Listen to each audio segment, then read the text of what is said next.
Stop me if you've ever heard someone say this before. This album saved my life. This movie changed my life.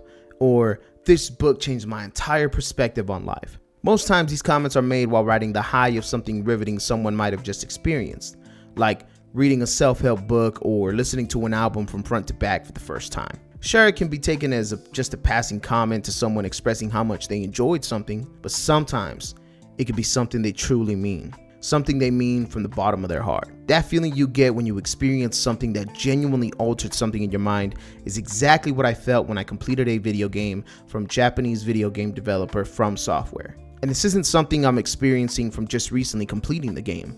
I actually beat it back in 2018. But the lasting impact and change that experience left on me not only changed my outlook on the world around me, but literally dug me out of a deep depression and saved my life. Before I get into the how and why this game affected me so much, I want to give a brief backstory as to why I'm making this video in the first place. To keep it simple, it's because I think what I experience is more common than people seem to notice. And I just thought it would be cool to put it out there that, yeah, sometimes art can genuinely change someone's life. Mostly for the better, but sometimes even for the worst. This video is also targeted to possibly help those that might be struggling with depression, anxiety, disassociation, loneliness, and even self-harm, because my experience helped me overcome all of those. But ultimately, this video is a thank you, not only to From Software, but to all of gaming, because even though this specific game helped me get through some hardship, it might not do that for someone else, but that doesn't mean another video game won't or can't do it. I've been gaming since I was a kid, and there have been hundreds of games that I played that have been great and have given me some fond memories. But anytime someone asks me what my favorite video game of all time is, it's always the same answer. It's not a game with the best graphics. It's not a game with the best story. It's not even a game that runs as well as modern games these days. It's a game that changed me. And that game is Bloodborne. To sum it up as quick as possible for those that don't know, Bloodborne is an action role-playing game developed by Japanese video game developer From Software. Bloodborne released in March of 2015 as a PlayStation exclusive to critical and commercial success. From Software had already established themselves as a good studio with releases like Demon's Souls, Dark Souls, and its sequel Dark Souls 2. And while Dark Souls 3 was in the works to finish out the trilogy, they took a detour to partner up with Sony and make Bloodborne. The director of Bloodborne, Hidetaka Miyazaki, had an idea of a game he wanted to make that was a blend of gothic horror and Lovecraftian cosmic horror, along with tuning the gameplay established in the Dark Souls series to a much more aggressive and faster paced style of combat. Now, we can talk all about the philosophy on how these games are structured the way they are, but that would take another video to explain. Instead, I'll break down my experience of the game and see if that aligns with how Miyazaki and the team at FromSoft structured their game and why it resonated so well with me. To do that, let's set the stage on where I was before Bloodborne and what led me to eventually play the game. It was 2017, 2 years since Bloodborne had been released. I was in the process of finishing up my last semester of community college, and while I was already gaming for years at that point, I was mostly playing multiplayer shooters like Titanfall 2, Destiny, and a brand new game mode called Battle Royale for a little game called Fortnite, which was a niche game that has pretty much gone away at this point. I was in my early 20s, living with my girlfriend in my mom's house that also consisted of my sister and her partner, who were expecting a child, along with my nephew, and of course, my mother and stepfather. That's a family of 7 and 1 on the way, living in a 3-bedroom house, and I can tell you right now that there was not a lot of privacy to go around. I was working for a rental car company at the airport that basically paid my personal bills and funded my college courses. When I talk about it now, these are mostly fond memories, as I had everyone I loved under one roof. I was in love with my future wife, and I was a young adult about to finish my sophomore year in college and potentially go to a university. There was a major problem though. I was immensely depressed. Without getting into specifics, I just couldn't seem to shake off this immense sadness I was dealing with every day. I would wake up with no urge to want to do anything, even though I was so close to finishing up my semester. I would sit in a room all day as much as I could, shutting off the world around me, while at the same time putting my girlfriend through doing the exact same thing with me, without even knowing or acknowledging if she wanted to sit around and waste her time like I did. Now, at certain points, it got dark, and I mean really, really dark. The thoughts that would find themselves in my head were something I could never think I can conjure up. Yet they found their way every single day I opened my eyes first thing in the morning. I felt alone. I felt this out-of-body experience, like I was watching myself just float through life until my ultimate demise. As dark as it sounds, that's truly what I was feeling at the time. To save for time though, I powered through finishing my semester, all the while doing nothing to better my mental health except for the occasional walk in the park and long rants to my girlfriend about what I was feeling. Fast forward to the beginning of 2018. I graduated from community college and was going to orientations for a university. I ultimately decided I would start a couple courses in the summer and fully commit to a full semester in the fall. That way, I had the first half of the year to just sit around and be sad all day. But then, in February, my girlfriend told me something that would ultimately lead to me buying a copy of Bloodborne. She was pregnant. Now, how in the world does my wife carrying my child lead to me buying a copy of Bloodborne? Let me get to that. Weirdly enough, when my girlfriend told me she was pregnant, I didn't panic. At least, I didn't show it to her. In my head, I was freaking the fuck out. But I didn't want to show my stress and add more stress to her than she already had. From her own words, getting pregnant is a beautiful thing, but it's also scary. This news sparked a sense of urgency in me though. I started picking up extra shifts at work, looking for apartments, looking for furniture, looking for anything I could do to avoid bringing a ninth person into my mom's house. Long story short, we moved out of my mom's and into a 2-bedroom apartment. My girlfriend and I were still working, but I knew at some point the workload would fall on me as she would have to stay home and take care of herself and the baby. I didn't have much time to play video games anymore, especially multiplayer games that requires time and a schedule that aligned with friends that were online at any time they wanted to be. So I started dabbling into single player games that I can pick up and play at any time and at my own pace. While all this was going on, I was still feeling the weight of my depression on top of it all.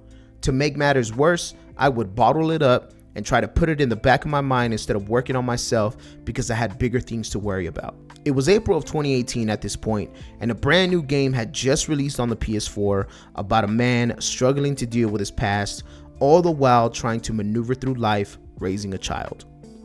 God of War. Yes, this video is about Bloodborne, but God of War plays a minor role in this. See, one thing I forgot to mention earlier is that I was 100% an Xbox gamer. I mean, Microsoft had me by the balls. I didn't own a PlayStation, and as you all know, Bloodborne was a PlayStation exclusive. And it wasn't Bloodborne that made me pick up extra shifts at work to purchase a pre-owned PS4. It was the critically acclaimed soft reboot of God of War. I enjoyed the hell out of God of War, but it actually made me more worried about bringing a child into this world. As if I was some god who was having a prophetic child that I had to make sure they don't get killed by another god that is literally immortal. But because of the themes in God of War, it didn't really help me feel that much better about myself and my ability to provide for my family. Ultimately, because I had a PlayStation now, that led me to checking out some of the exclusives they had, because we all know at this point Sony was killing it with their game releases. This led me down a path of picking up a used copy of Bloodborne at my local GameStop because I had heard such great things about the game in reviews and word of mouth. Mind you, I had no idea of this studio that made the game, the creative mind of Miyazaki, and I thought the Dark Souls series was some weird, nerdy, niche basement dweller series. In hindsight, I apologize and fully accept that I was dead wrong. It was the end of May at this point. My wife is about halfway through her pregnancy when I finally sit down and pop the game into my PS4. I didn't know what to expect, but overall the menu was really simple. You click new game, you see a very vague and weird cutscene, and then the game puts you into a character creator. When I first saw the character creator, my first thought was literally, what the hell is this? I mean, I just played an immensely cinematic experience with God of War, and now I'm here making a skinny, tall man with a button up and choosing stats that I have zero knowledge on what they mean or do. Regardless though, I created my hunter and I set out into about the first 30 minutes of the game. And I absolutely hated it. As I said earlier, the game starts off with a very vague cutscene and just throws you into the world of Bloodborne. You start off in a clinic and there is no tutorial or anything really. As you make your way through the clinic, there are messages on the floor giving you the basic controls of movement and combat and That's pretty much it before they put you up against a giant werewolf blocking your way out of the clinic with nothing but your fist to fight him with. At this time, I didn't know this was intentional.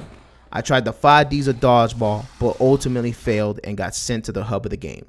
Here, I was greeted to an abandoned doll and some more messages on the ground that gave me my choice of a weapon.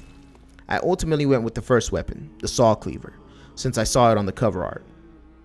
I was also given a pistol and a notebook and got lost trying to find my way back to the clinic to get my revenge on the wolf.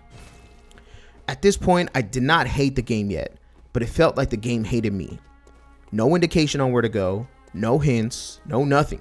I walked around the hub area for a good, 10 minutes before actually coming to the headstone and getting the prompt to go back to the sick room of the clinic. To be fair, it was probably my fault of not noticing the little corpses screaming my name to come to the headstone, but you'll have to remember I was blessed with quest marker after quest marker on previous single player games. Finally, I arrived back at the clinic and I had my weapon ready to take on the werewolf. To keep it short, I sucked. I died an easy 5 to 6 times before finally killing this thing, and it was at half health. My frustration started building up. Nonetheless, after the werewolf's defeat, I made my way out the clinic and into one of the most depressing towns I've experienced in a game, Yharnam. This is where things started to trend downward for me. There was no marker or quest log that tells you where to go, but there is a clear indication of a direction you should head to by lock gates, levers, and basically where all the enemies are. I killed a couple of zombie looking dudes and made my way up a ladder that led me to what I consider my first checkpoint, which was a little lamp. After the lamp, you basically only have the choice of going right, so I headed that way and was greeted with more zombie dudes. However, these guys started being more aggressive, surprising me from behind crates and rolling in packs, so I'm forced to fight 3 at a time. I tried using the gun, I tried dodging, I tried separating them, and nothing was working for me. I could not get past the first couple of mobs of enemies on the game. Not to mention that no matter how many times you kill them, they respawn just like me when I die. At some point, I just ran past all of them and ended up running into a giant with an axe that also welcomed me with open arms. I did this for about 30 to 45 minutes before turning the console off. I quit. I could not do it. I told my girlfriend this game was a waste of time and I would most likely take the game back to GameStop and trade it for something else. I grabbed the disc, put it in the box, and put it next to my car keys so that when I go to work the next day, I'd take it with me and stop by GameStop on the way home. When I got to work the next morning, I was explaining to my coworker Noah my experience with Bloodborne and telling him how much I hated it. My boy Noah was also a gamer who had completed both Dark Souls games and Bloodborne and was not shocked to hear my experience at all. As a matter of fact, he thought it was funny when I was explaining to him how frustrated the game was making me. I'll admit, I can get a bit animated and over-exaggerated when I'm passionately explaining how angry something makes me, especially at this time when I had so much stress, anger, and pure sadness pent up in my head. At 5 in the morning, Noah looked me in the eyes and said something along the lines of, "Brother, it's part of the experience, just push through and give it more time, and if you don't like it after a few more hours, then let it go." In hindsight, this was the final push that led me going back to the game. The onset of my depression, the news of my wife's pregnancy, moving out of my mom's, God of War's 2018 release, and the homie Noah at work all led me to the path of finding happiness in Yharnam.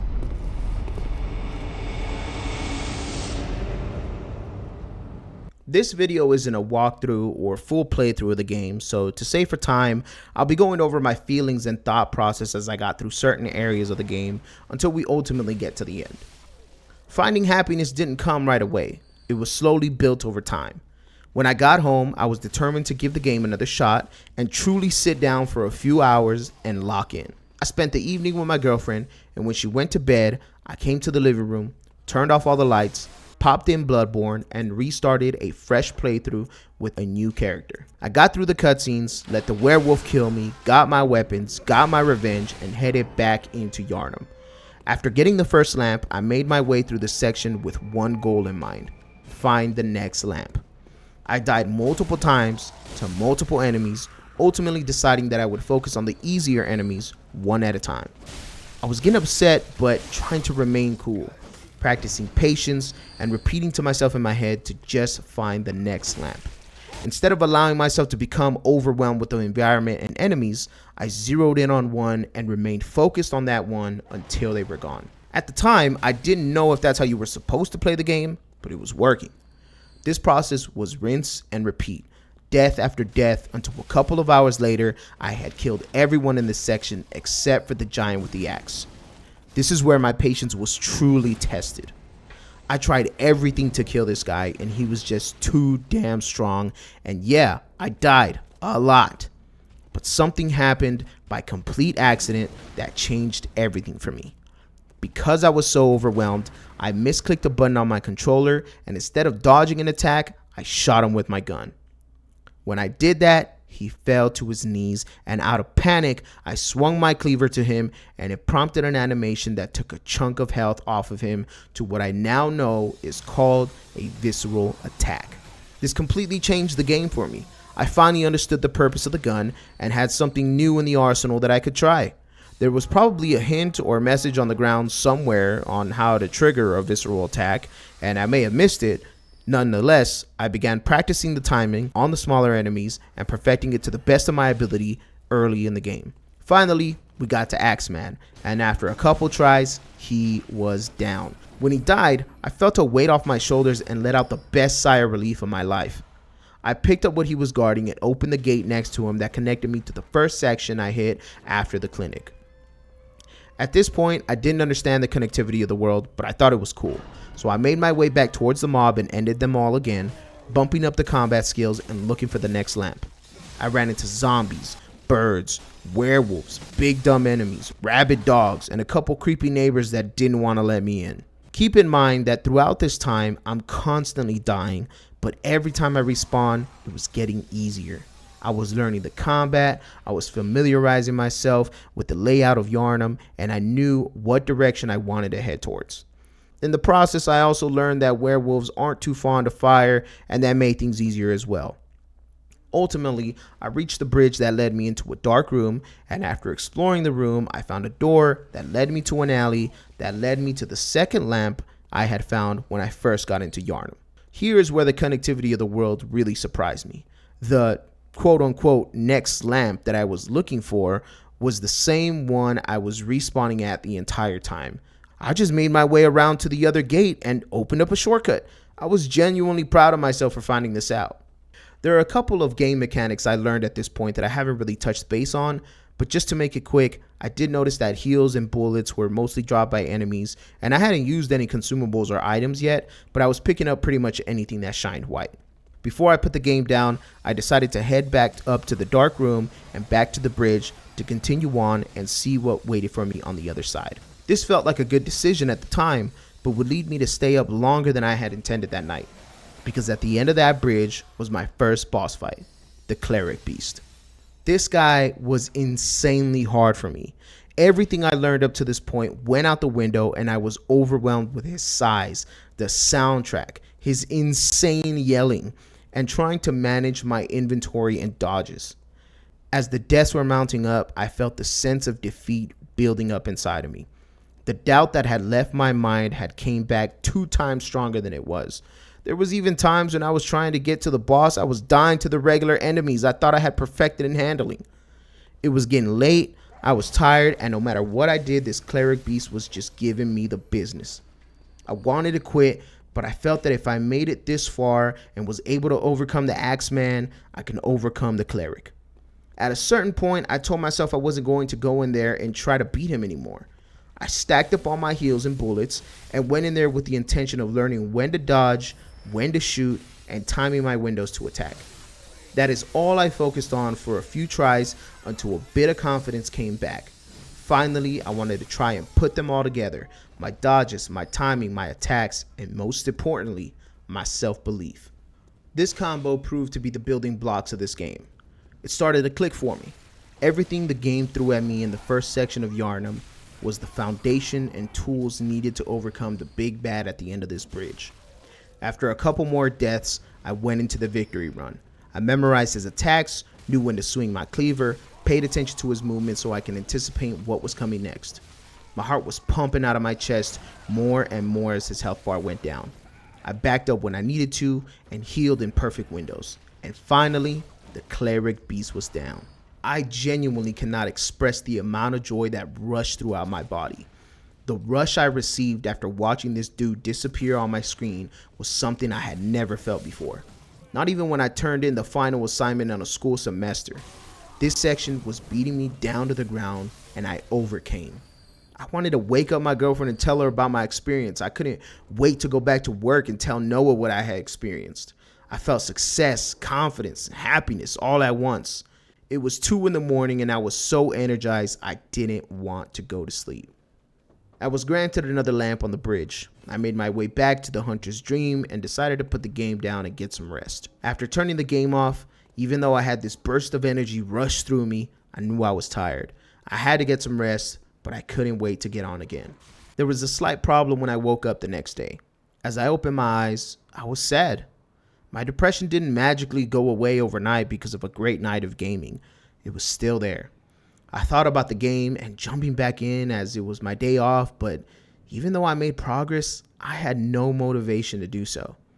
I did my usual morning routine and sat down for breakfast and began telling my girlfriend about last night. As I was telling her about my experience, I must have seemed excited because my wife encouraged me to jump back in, and her encouragement was just enough to give me that little motivation to turn it on later that day. I handled my business for the day and sat down for another session. It was pretty similar to last time, albeit more easier since I could now level up my stats to have more health and buy consumables. I explored Yharnam, with the goal now being to find the next boss. As I was playing and exploring, I started to become more amazed at the environment. It wasn't really overwhelming me anymore. It was making me curious. I wanted to see how it all connected and what lied ahead. After about an hour of exploring, the lazy and unmotivated feeling had entered the back of my mind. I was locked in and heavily invested to see what the future of this game held. When I first entered Yharnam, it looked dark, grim, and full of despair. And while it still had all that, the more I played, the more beautiful it became. The details and the design of the world started to be something I would sit and appreciate rather than judge. I eventually reached my second boss, Father Gascoigne, and I am pleased to inform you that the experience was so much better than the one before. He was relentless, morphed into a wolf about halfway through, and even though I failed multiple times, I never got the feeling to quit the same way I did with the Cleric beast because I knew the feeling of overcoming the challenge and I wanted it again. And boy, did I get it. This single moment of beating Father Gascoigne solidified the urge of me wanting to see this game to the end. Again, that feeling of victory, relief, and sheer joy entered my system, and my brain was firing on all cylinders. So I continued. No matter how many times I died, got scared, got lost, got confused, got amazed, I pushed forward. The systems made more sense to me.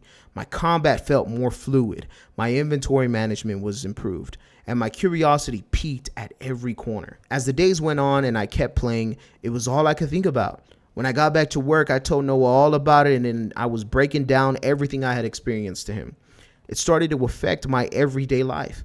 All I wanted to do was play Bloodborne, but I knew I had errands I had to handle and things I needed to do with my girlfriend, and I gradually got the motivation to do those things, even if it meant that I only did them because I wanted to make sure I can lock in at the end of the day to play Bloodborne. I started to compare things from the game to my real life situations. One thing about depression is that when a person is depressed, every little thing can feel like a monumental task. If I had responsibilities or errands to handle throughout the day that felt like a burden to me, I treated them as if they were an enemy or area I had to overcome to get to the next goal. Cue the boss music when entering a Walmart for my grocery shopping or visiting my grandmother. These might seem like silly or even a cynical outlook on things, but you could not get me out of my apartment to do anything a few weeks before besides showing up for work to get paid. In hindsight, it was extremely selfish, but it is what I was feeling at the time, and I started to see a positive change. As I progressed through the game, the scope and the challenge grew, but so did my character. I got stronger, I managed my inventory better, I timed my combat better, and I was no longer getting worried when entering a new area. When I first started the game, every new area after a boss gave me a small sense of anxiety. I would start to doubt myself that I'd be able to make it through the area because the enemies were new and the layout had changed. But the more I progressed, the more I welcomed new areas and new enemies with a curious interest. It feels weird to say now because as you progress through the game, it gets darker, bleaker, and just straight up insane. But I was chasing that feeling of victory, and at this point, I could only imagine how it was going to feel when I completed the game. Boss after boss, overcoming these challenges began to bleed into my daily life. I was in a better mood throughout the day knowing I get to go home and play some more Bloodborne. I'll be honest, I have no idea what in the world was going on in the story, but the sheer design of the game had me coming back every chance I could. As I crept closer to the end of the game, my personal life improved alongside my hunter. It's almost as if I was bumping my stats in real life, like +1 vitality, +1 happiness, and +1 motivation. My wife even began to see the change so much that even she would sit down next to me just to see what this thing was that was altering my life so much.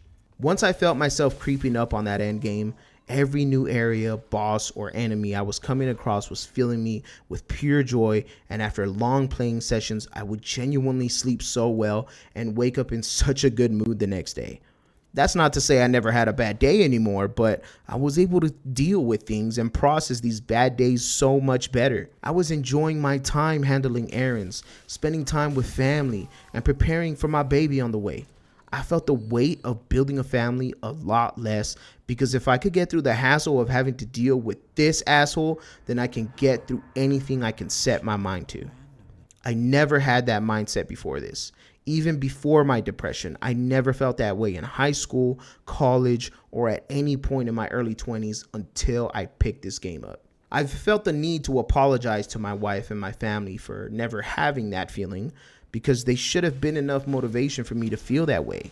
But at the same time, they were all the reason I continued living my life and searching for ways to get better. I wanted to get better. I just didn't know how, and it's like I said before, this worked for me, but it doesn't mean it'll work for everyone because everyone's wants and needs are different. It took me a while to come around to how this game was altering my brain chemistry, and I specifically remember not getting it until I got to the final boss of the game. Spoilers for the end game in case you still haven't played the game all these years, but there's two bosses you fight at the end, Gehrman and the Moon Presence.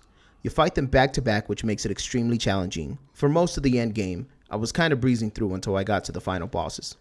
I was dying a lot again, but I never had a doubt in my mind that I could do it like I was getting at the beginning of the game. After every try, I checked myself.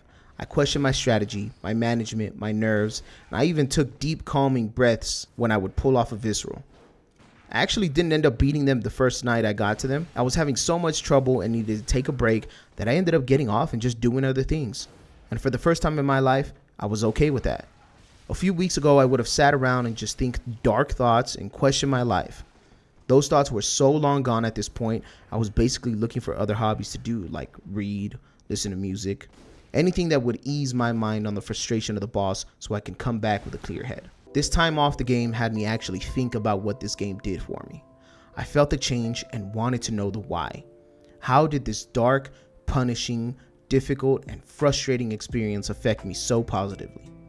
As I sat around thinking about that, and as the years have gone by, I've always come to the same conclusion. And it's really just a simple thing the game teaches you from the jump. Never give up. That's it. That's what the game told me since I first woke up in the clinic. You're a hunter. Something terrible has happened to the world, and it's your job to fix it. Now, the story is not as simple as that, and you can go multiple routes with multiple endings, but with an end goal in mind, you never give up getting to that goal. It's cliche. It's an easy thing to say, but for millions of people, it's a hard thing to do.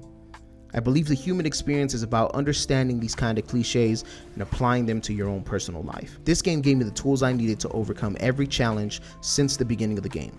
At the time I started, I never realized that and just thought the game was hard for the sake of being hard. But I believe the philosophy of building this experience is deeper than that. Life is hard for everyone.